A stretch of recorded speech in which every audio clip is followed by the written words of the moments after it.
బొమ్మల కథలు. లక్కవరం అనే గ్రామంలో వేణు అతని భార్య రాధతో కలిసి హాయిగా జీవిస్తూ ఉండేవాడు. అతనికి సురేష్ నమ్మకమైన స్నేహితుడు. ఓ సాయంత్రం వేణు, రాధ, సురేష్, సరిత కూర్చుని మాట్లాడుకుంటున్నారు. సురేష్, ఈసారి పంట అద్భుతంగా వచ్చింది. పొలంలో రాత్రింబవళ్ళు కష్టపడ్డాం. ఆ ఫలితమే ఈ డబ్బు. నువ్వు ఈ రోజు ఇంటికి రావడం నాకెంతో ఆనందంగా ఉందిరా. అరే వేణు, నీ పంట గురించి గ్రామం మొత్తం మాట్లాడుకుంటోంది. ఇంత సంపాదిస్తే ఏదైనా పెద్ద పని చేయాలి కదా. ఏమంటావ్? ఒక వ్యాపారం మొదలు పెడదామా? సురేష్, నువ్వేదో తెలివైన విషయం గురించి మాట్లాడుతున్నావు. అసలు సంగతి చెప్పు. నీ మనసులో ఏముంది? రాధా, సురేష్ ఏదో వ్యాపార ఆలోచన చెప్పబోతున్నాడు. అతనెప్పుడూ ఇలాంటి వాటి గురించే ఆలోచిస్తూ ఉంటాడు. వినడానికేం ఖర్చు లేదు కదా. సరే సురేష్, చెప్పు. నువ్వే వ్యాపారం గురించి ఆలోచిస్తున్నావు? నువ్వు నా చిన్ననాటి స్నేహితుడివి. నీ మీద నాకు పూర్తి నమ్మకం ఉంది. వేణు, నేనొక కొత్త వ్యాపారం ప్రారంభించాలనుకుంటున్నాను. గ్రామంలో సేంద్రియ ఉత్పత్తుల దుకాణం పెడదాం. నువ్వు నీ పంట డబ్బు పెట్టు, నేను వ్యాపారం నడుపుతాను. లాభాలు సగం సగం పంచుకుందాం. ఏమంటావు? సురేష్, నువ్వు చెప్పేది ఆకర్షణీయంగా ఉంది. కానీ ఇంత పెద్ద మొత్తం డబ్బు ఒకేసారి పెట్టడం ప్రమాదం కాదా?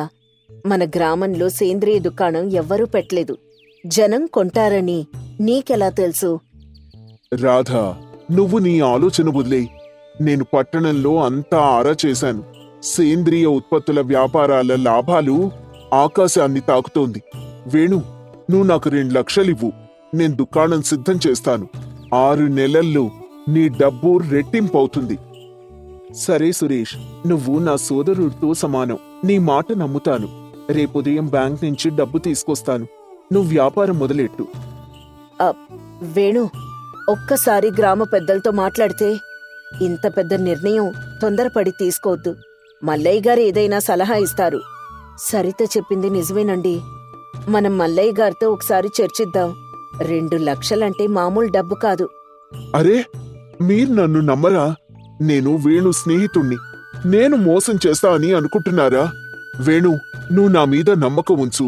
నీకు నష్టం రాదు. రాధా, సరిత, మీరు జాగ్రత్తగా ఉండమంటున్నారు కానీ సురేష్ నా చిన్నప్పటి స్నేహితుడు. అతను నన్ను మోసం చేయడు. సరేరా సురేష్, రేపు డబ్బిస్తాను. వేణు, నువ్వు నీ నిర్ణయం తీసుకున్నావు, కానీ జాగ్రత్తగా ఉండు. సురేష్, నువ్వు వేణు నమ్మకాన్ని వమ్ము చెయ్యొద్దు. సరిత, నువ్వు ఎక్కువ ఆలోచిస్తున్నావు. వేణు, రేపు డబ్బు సిద్ధం చెయ్యి. నేను వ్యాపారం మొదలు పెడతాను అని చెప్పి సురేష్, సరిత ఇంటికి వెళ్తారు. వేణు, రాధ ఇంట్లోకి వెళ్తూ సురేష్ చెప్పిన విషయం గురించి చర్చిస్తారు. ఇక సురేష్ ఇంటికి వెళ్ళిన తర్వాత సురేష్, సరిత అతను పెట్టబోయే వ్యాపారం గురించి మాట్లాడుకుంటూ ఉంటారు. సరిత సురేష్తో ఇలా అంటుంది. సురేష్, నువ్వు నిజంగా సేంద్రియ దుకాణం పెట్టబోతున్నావా? నువ్వేణు డబ్బుని ఏదో మోసం చేయడానికి ఉపయోగిస్తున్నావని నాకు అనుమానంగా ఉంది. సరిత, నువ్వు ఎక్కువ సినిమాలు చూస్తున్నావు. వేణు నమ్మకస్తుడు. అతనిచ్చిన 2 లక్షలతో నేను పట్టణంలో ఒక పెద్ద ఒప్పందం కుదుర్చుకుంటాను. ఆ లాభంతో దుకాణం పెడతాను. సురేష్, నువ్వు వేణు స్నేహాన్ని దుర్వినియోగం చేస్తున్నావు.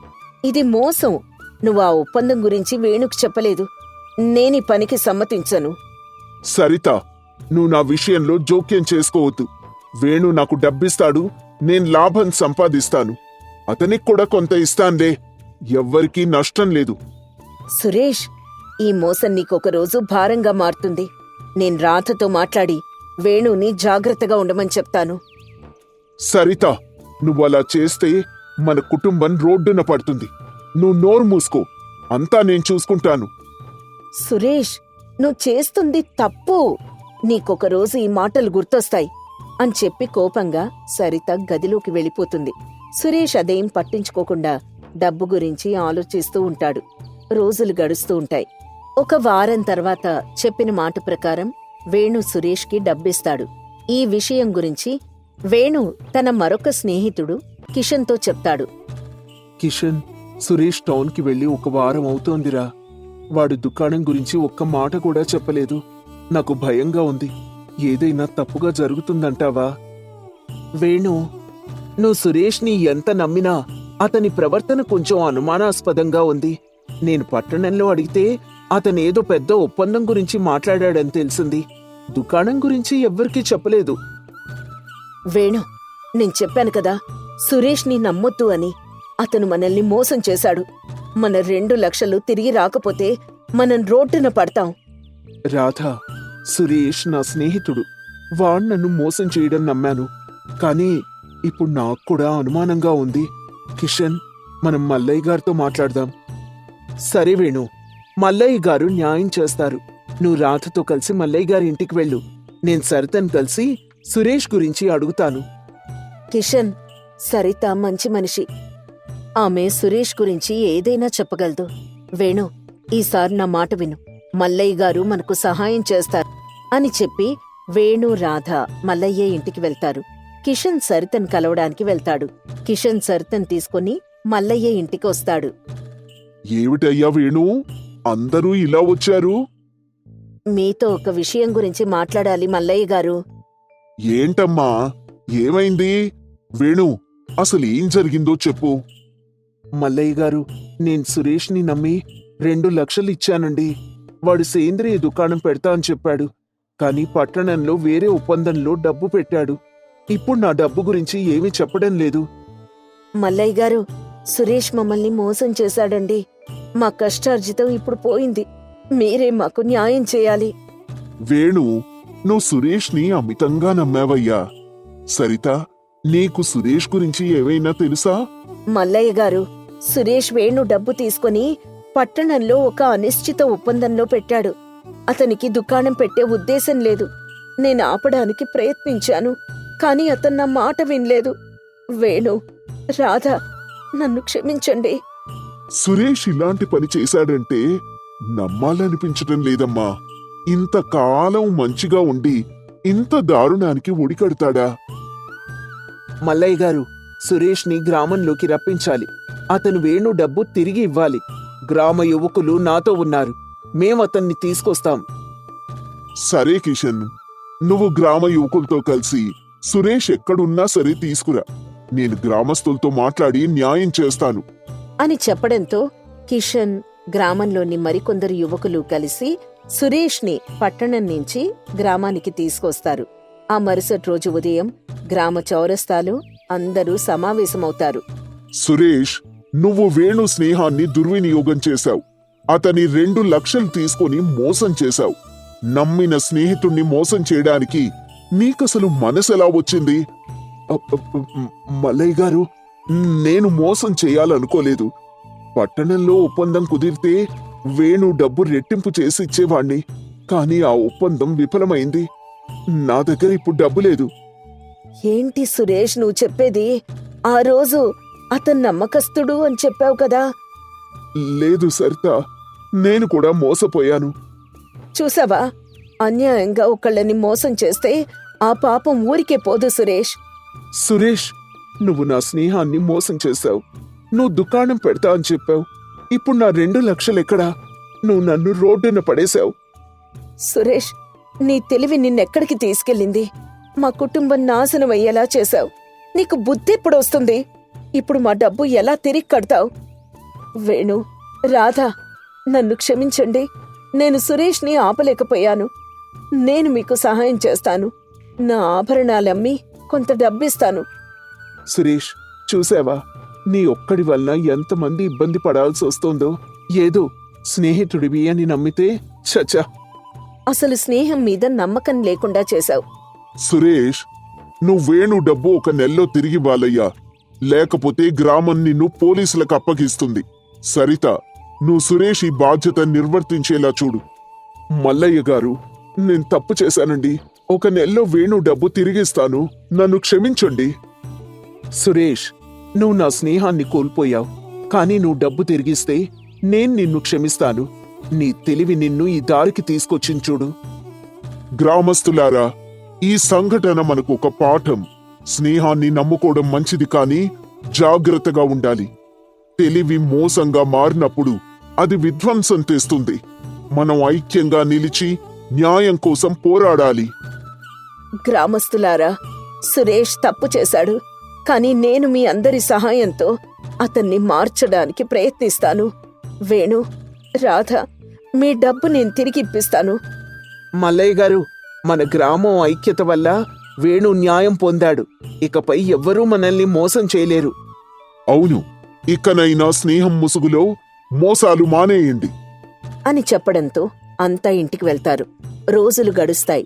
ఇచ్చిన మాట ప్రకారం సరిత నగలమ్మి కొంత డబ్బు, సురేష్ పొలం అమ్మి మరికొంత డబ్బు తీసుకుని వేణుకిస్తారు. వేణు, ఇదిగోరా నీ డబ్బు. నన్ను క్షమించు. ఇంకెప్పుడూ నా మొహం నీకు చూపించను. ఇంకెప్పుడు స్నేహం పేరుతో ఎవరిని మోసం చేయకుండా ఉంటే అదే నువ్వు నాకిచ్చే విలువ. జాగ్రత్త. సరే వేణు. చూసావా సురేష్, నువ్వు చేసిన ఒక్క పొరపాటు విషయాన్ని ఎక్కడి వరకు తీసుకొనొచ్చిందో. నిజమే రాధ, నేను కేవలం వేణుకి అబద్ధం చెప్పాను. ఆ డబ్బొస్తే తిరిగి ఇచ్చేద్దామని అనుకున్నాను. కాని చివరికి ఈ ఆటలు నేనే బలిపశువునయ్యాను. అందుకే ఒకళ్ళని నమ్మేటప్పుడు 1కి 10 సార్లు ఆలోచించి నిర్ణయం తీసుకోవాలి. నువ్వు వేణు స్నేహితుడివి కాబట్టి ఆయన ఏమాత్రం ఆలోచించకుండా డబ్బు నీ చేతిలో పెట్టాడు.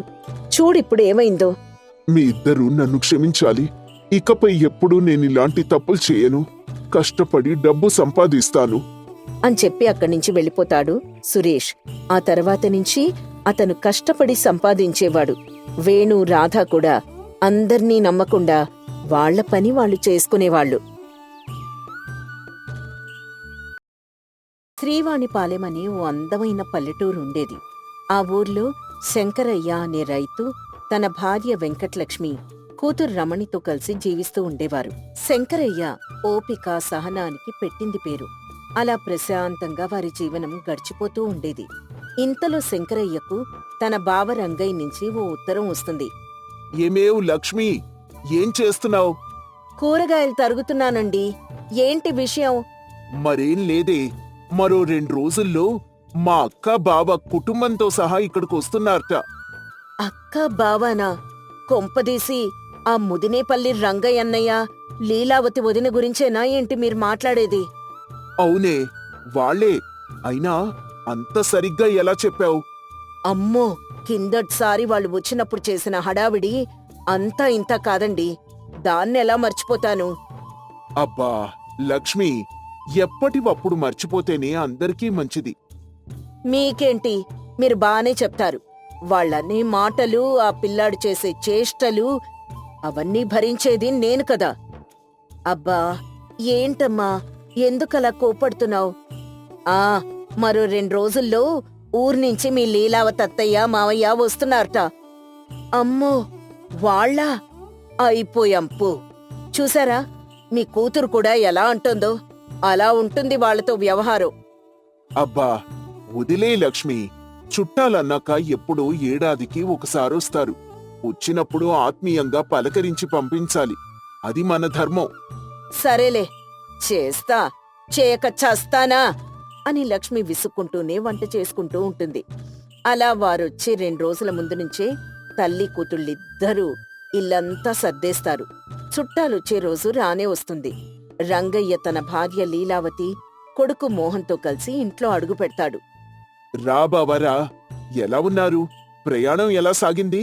అంతా కులాసా అయినా? అంతా బాగే శంకరయ్య. అక్క, ఎలా ఉన్నావు? ఎరా మోహన్, పరీక్షలు ఎలా రాసావు? బావున్నావా? బాగానే ఉన్నాను తమ్ముడు. బానే రాశాను మావయ్య. లక్ష్మి, అమ్మ రమణి, మావయ్య, అత్తయ్య, బావ వచ్చారు.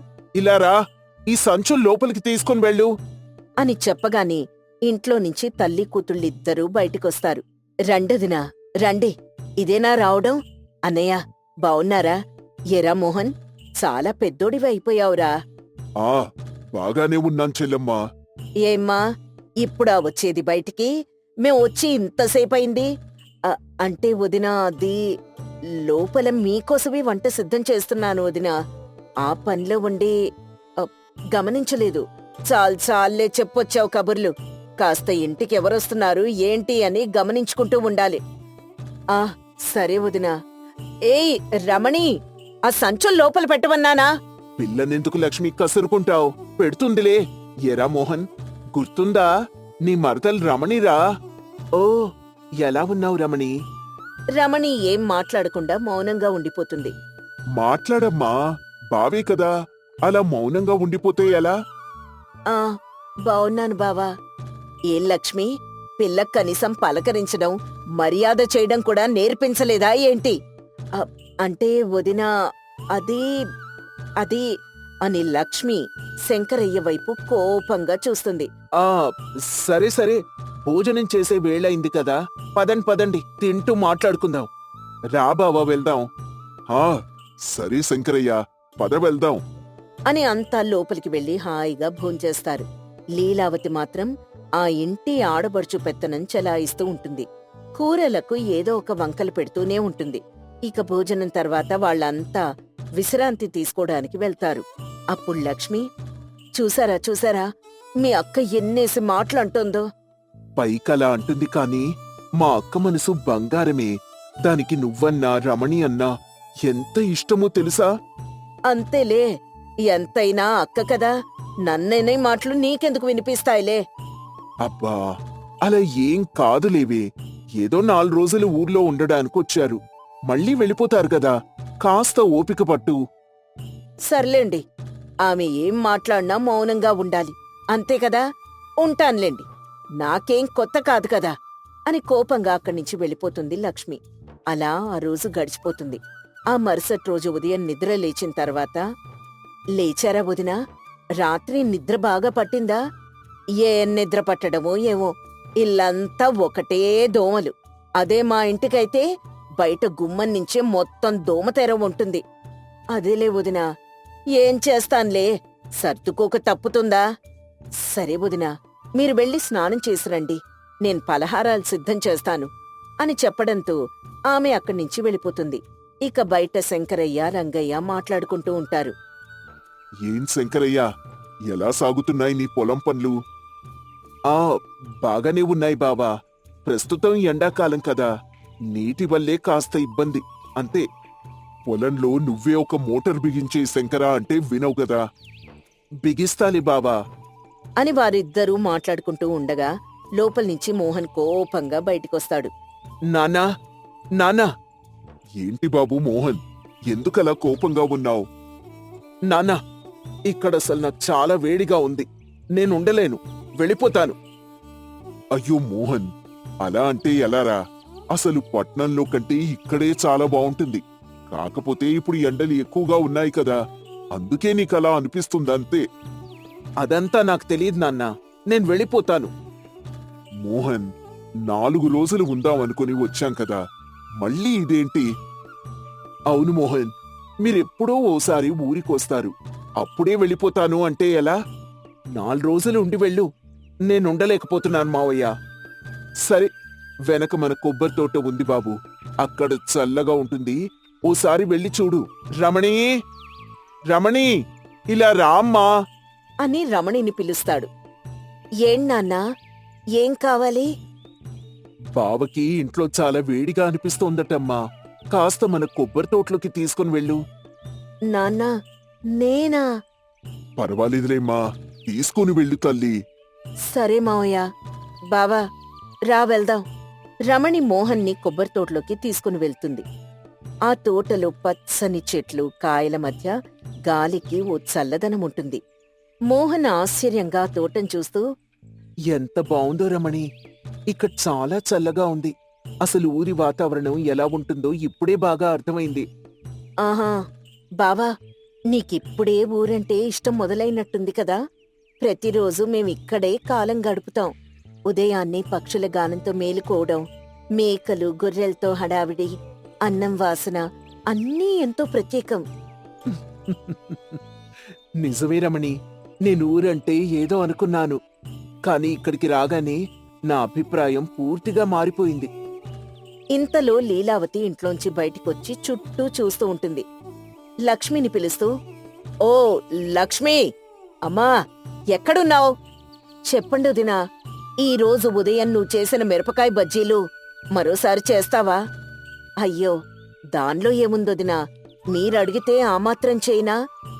ఏం లేదమ్మాయ్, ఆ బజ్జీలు తినగానే చిన్నప్పుడు మా అమ్మ చేసే బజ్జీలు గుర్తుకొచ్చాయి. నీ చేతిలో అలాంటి రుచి ఉంది. ఏమంటున్నారు వదినా? మీరు నా వంట గురించి మెచ్చుకోవడం ఇదే మొదటిసారి తెలుసా? మనసు ఉడికితే నోటికి కూడా మురిపెం వస్తుందే. నిన్న కొంచెం చిరాకు ఎక్కువైంది. నిన్నటి మాటలు మనసులో పెట్టుకోమాకు. అదేం లేదులే వదినా. మీరాయనకు అక్క కదా. ఆయన చెప్పినట్టు మనం ఏడాదికి ఒక్కసారి కలుస్తాం. ఆ కలయికలో మాటలు మనసులో పెట్టుకోకూడదు. కేవలం అనుభూతులు మాత్రమే పెట్టుకోవాలి. మంచి మాట చెప్పావమ్మాయి అని వదిన మరదళ్ళిద్దరూ మాట్లాడుకుంటూ ఉంటారు. అక్కడికి శంకరయ్య, రంగయ్య వస్తారు. ఏంటి వదినా మరదళ్ళేవో కబుర్లు చెప్పుకుంటున్నట్టున్నారు? మరేం లేదులేండి, మామూలు విషయాలే. సరే సరే, మేమిద్దరం అలా ఊర్లోకి వెళ్ళొస్తాం. అవును శంకరయ్య, ఊరు చూసి చాలా కాలమైంది. వెళ్ళొద్దాం పదా. అలా ఊర్లోకి వెళ్ళగానే ఆ ఊరి సర్పంచ్ వెంకట్రావు రంగయ్యను పలకరిస్తారు. రంగయ్య, ఇదేనా రావడం? చాన్నాళ్ళయిందయ్యా నిన్ను చూసి. బాబాయ్, మీకు నేను ఇంకా గుర్తున్నానా? అదేంటి రంగయ్య, మా ఊరి పిల్లని చేసుకున్నావు. మా ఊరు అల్లుణ్ణి అలా ఎలా మర్చిపోతాను చెప్పు? చాలా సంతోషం బాబాయ్. మీరెలా ఉన్నారు? ఆరోగ్యం బావుంటుందా? వెంకట్రావు మావకి ఏంటి బావా, ఉక్కు మనిషిలా దృఢంగా ఉన్నాడు. పంచాయతీలో బాబాయ్ చెప్పిందే వేదం. అవునా? చాలా సంతోషం బాబాయ్. నువ్వు ఎప్పుడూ ఇలానే ఉండాలి. ఉంటాన్లే రంగయ్య. నీ సంగతి ఏంటి? పట్నంలో నీ ఉద్యోగం ఎలా ఉంటుంది? అదెందుకులే బాబాయ్ ఇప్పుడు. ఎంతైనా పల్లెలో ఉండే హాయి పట్నంలో లభించదు. ఏదో ఉంటున్నావంటే ఉంటున్నావు అంతే. అది నిజమేలే రంగయ్య.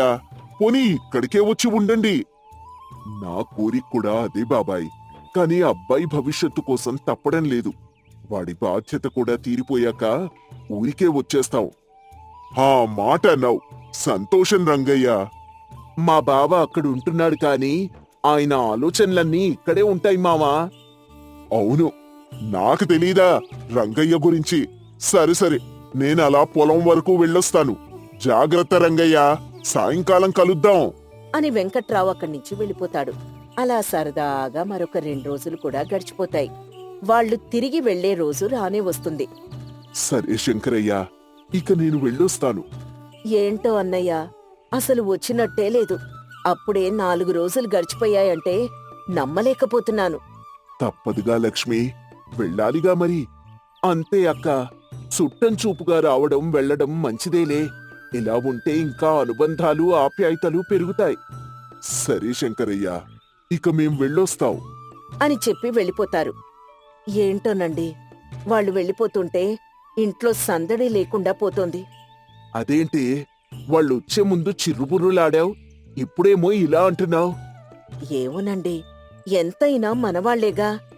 అంతే లక్ష్మి, చుట్టాలు ఒక్కసారి రావచ్చు, కాని వారి రాక మన ఇంట్లో ఆనందాన్ని, ఆత్మీయతను నింపుతుంది. అవునండి, నిజమే అని ఇంకా రాత్రి ఆ 4 రోజుల జ్ఞాపకాలను తలుచుకుంటూ నిద్రపోతారు. చుట్టాల నోట్లో విమర్శలు ఉన్నా మన చేతుల్లో ఆత్మీయత ఉంటే వాళ్ళు మనవాళ్లే అవుతారు.